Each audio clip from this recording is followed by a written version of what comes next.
Serena, still weak, was barely able to make out words. "That was a good shot," she said jokingly to Gloede. "I put my all in that damn werewolf. Gotta be out of commission for a while." The two began to laugh, but suddenly they heard movement in the forest. They both fell silent and listened to what was going on. A blood-curdling howl was heard from deep in the forest, and they could hear the quick steps of the werewolf getting closer to them. The two were too weak to move no matter how much they struggled. The werewolf appeared again and kicked Serena into a tree behind Gloede. Gloede screamed out her name. When she looked back, the werewolf was in front of her. He kicked her in the stomach, then grabbed her head, dragging her up to eye level. "That arrow fucking hurt? You made me drink the potion that bastard gave me. Now I won't be able to hear the end of his gloating. I don't want to hurt the merchandise, but you're making it fucking tough. Forget it.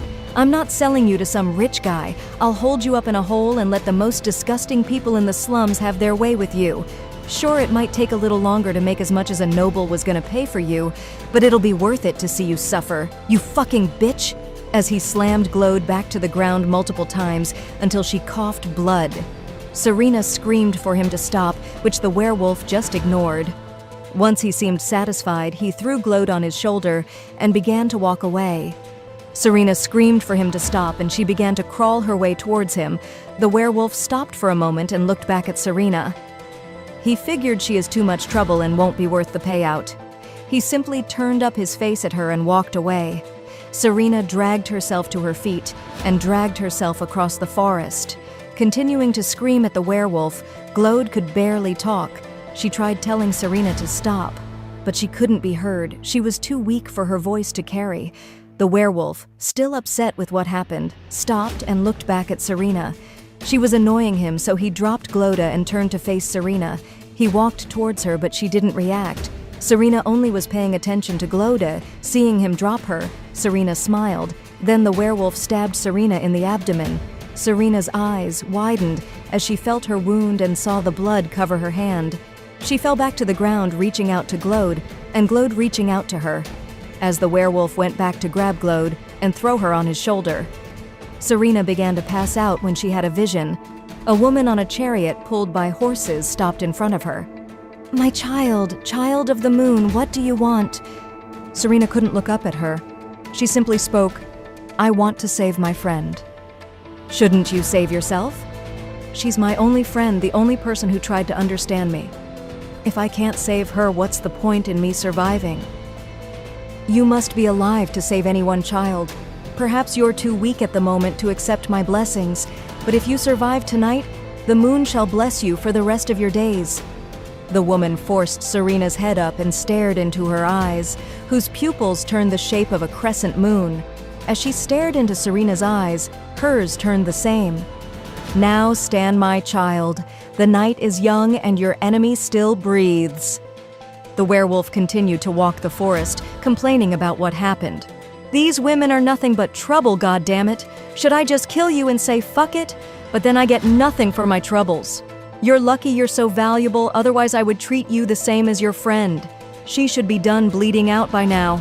The werewolf laughed as tears came to Gloede's eyes.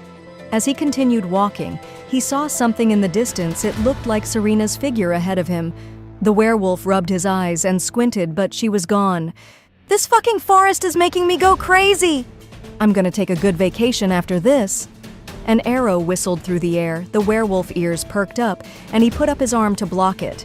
Another arrow whispered through the air, this one right in front of him, and he struck it down with his paws. Then Serena stood in front of him. "You're still alive. Tenacious. I'll give you guys that, but I'm done playing around.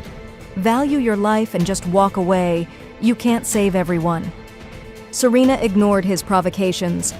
"Put her down and leave this forest and you leave with your life," she said as her eyes looked at him so fierce as if they can pierce him without her firing an arrow. But there was something different about Serena. Her usually white eyes, the pupils now show a black crescent moon. "I refuse. What can some half-dead bitch do to me?" Serena smiled. "I was hoping you would make it tough. Goddess Selene would be disappointed if there wasn't a fight." Serena released an arrow from in front of the werewolf, but arrows came from every side of the forest. The werewolf, shocked, dropped Gloede, put his arms up, tensed his body up to survive the barrage of arrows. He stood for a moment, but nothing happened. When he opened his eyes and looked around, Gloede was gently being sat down about 20 feet away from him, and there were no arrows. "What the fuck did you do? What the hell was that?" "I'm surprised how scared you were. Perhaps you're not as tough as you seem," Serena said, mocking him. "You fucking bitches. You will regret fucking with Jager of the Wolf Clan. Forget the money I'm painting the forest red with your blood." "Jager, was it? How are you going to kill me when you can't even stop one arrow?" Jager looked down and saw an arrow was pierced through his foot. He didn't even feel it. Then he pulled the arrow out of his foot. It definitely had his blood on it. "I don't know what's going on, but one thing's for sure, you can't leave alive anymore." "Neither can you. What you did to Gloede, I will return to you tenfold."